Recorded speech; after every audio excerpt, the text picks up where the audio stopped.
स्वप्न सगळ्यांकडे असतात, पण त्यांना वास्तवात आणण्यासाठी लागतो साथ देणारा हात. कधी शासनाची योजना, तर कधी स्वतःचा आत्मविश्वास. आणि जेव्हा दोन्ही एकत्र येतात, तेव्हा घडते यशाची वास्तविकता.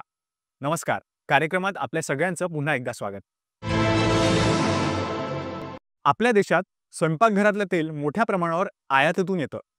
आता मात्र ही परिस्थिती बदलण्याच्या दिशेने एक मोठं पाऊल उचललं गेलं आहे. केंद्र शासनाच्या राष्ट्रीय खाद्यतेल तेलबिया मिशनमध्ये अकोला जिल्ह्याचा पहिल्यांदाच समावेश झाला आहे. आणि त्यामुळे जिल्ह्यातील हजारो भुईमूग उत्पादक शेतकऱ्यांना गुणवत्तापूर्ण बियाण्यांसोबतच प्रक्रिया उद्योगांची नवी दालने खुली झाली आहेत. विनामूल्य बियाणे वितरण, क्लस्टर विकास आणि स्थानिक रोजगाराच्या संधींमुळे अकोल्यातील शेतकऱ्यांच्या आत्मनिर्भरतेचा प्रवास आता अधिक वेगाने पुढे जाणार आहे. पाहूया अकोल्याच्या शेतात सुरू झालेलं हे तेलबिया परिवर्तन अभियान कसं देतंय ग्रामीण अर्थव्यवस्थेला नवा गतिमान चेहरा.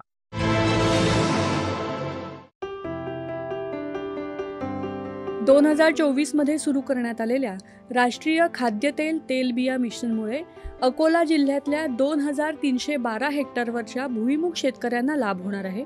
तसंच विविध सरकारी आणि खाजगी उद्योग, सहकारी संस्था यांनाही आर्थिक सहाय्य दिलं जाणार आहे. हे मिशन अकोला जिल्ह्यातल्या शेतकऱ्यांसाठी रोजगार निर्मितीची पाऊलवाट ठरणार आहे.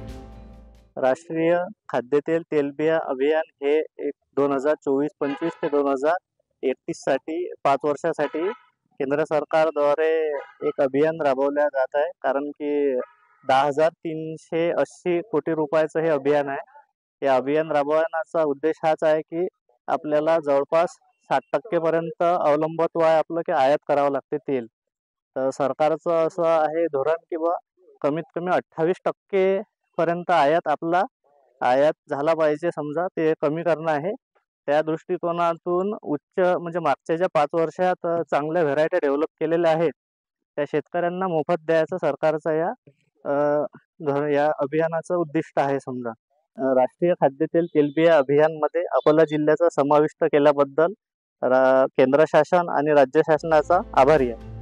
या योजनेमुळे भुईमूग क्लस्टर विकसित होणार असून उच्च गुणवत्तेच्या बियाणांचं उत्पादन, वितरण आणि प्रक्रिया उद्योगांचं सशक्तीकरण होणार आहे.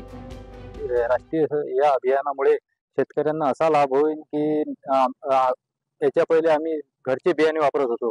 त्याच्यामुळे वेगवेगळे रोग, राई, बुरशी हे ते येत होतं, तर ते कव्हर होत नव्हतं. त्याच्यामुळे आता हे नवीन संशोधित केलेले बियाणे आल्यामुळे शेतकऱ्यांना याचा खूप लाभ होणार आहे व नवीन उत्पन्नात पण भर पडणार आहे. त्यामुळे याचा खूप लाभ होणार आहे.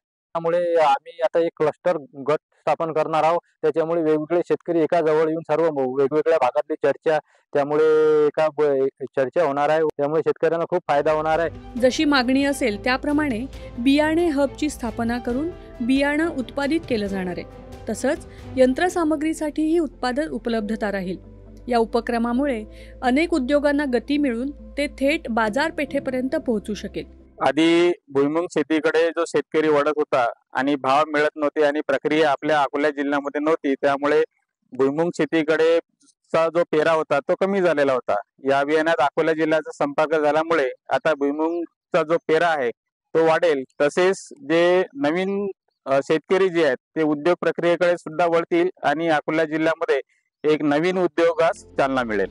गुणवत्तापूर्ण खाद्यतेलामध्ये भारत आत्मनिर्भर व्हावा यासह शेतकरी शेतमजुरांना गावातच रोजगार उपलब्ध व्हावा या उद्देशानं सुरू करण्यात आलेलं राष्ट्रीय खाद्यतेल तेलबिया मिशन अकोला जिल्ह्यासाठी महत्त्वाचा टप्पा ठरतंय. दूरदर्शन बातम्यांसाठी विशाल बोरे, अकोला.